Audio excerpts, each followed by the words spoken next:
بسم اللہ الرحمن الرحیم۔ آج ایک بہت اہم مسئلے کے بارے میں گفتگو کرنا چاہتا ہوں جو ہمارے ہاں بہت زیادہ گردش کر رہا ہے۔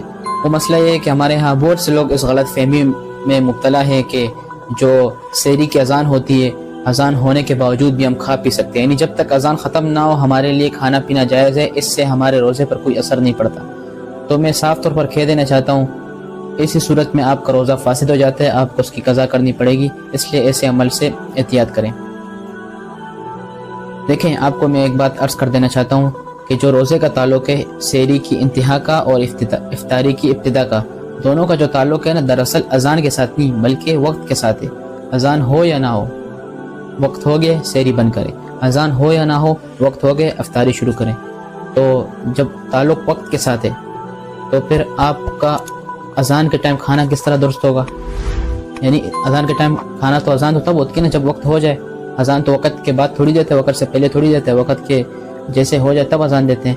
تو اس لیے اس ٹائم اگر آپ کھائیں گے پیئیں گے تو آپ کا روزہ فاسد ہو جائے گا، اس لیے آپ اس عمل میں احتیاط کریں۔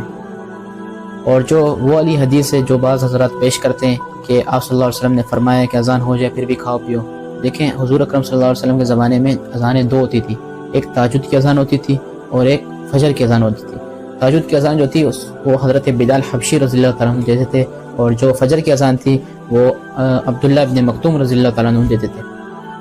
تو جو کھانے کا جو حکم آیا وہ تہجد کے ٹائم یعنی سحری کے ٹائم والی اذان کا کہ کھاؤ پیو، تم اذان کے ساتھ بھی کھا سکتے ہو، تو وہ سحری والی اذان ہے، وہ دوسری اذان نہیں، یعنی جو بلال رضی اللہ تعالیٰ عنہ دیتے تھے وہ والی اذان مراد ہے، ابن مکتوم رضی اللہ تعالیٰ عنہ والی اذان مراد نہیں ہے۔ تو ہمارے لوگوں نے اس والی حدیث کو لے کر یہ سمجھ لیا کہ اذان کے ساتھ ساتھ بھی کھا سکتے ہیں، تو اس لیے اسی صورت میں ہمیں احتیاط کرنی چاہیے، اور ورنہ ہمارا روزہ اسی صورت میں فاسد ہو جائے گا، پھر روزے کی ہمیں قضا کرنی پڑے گی۔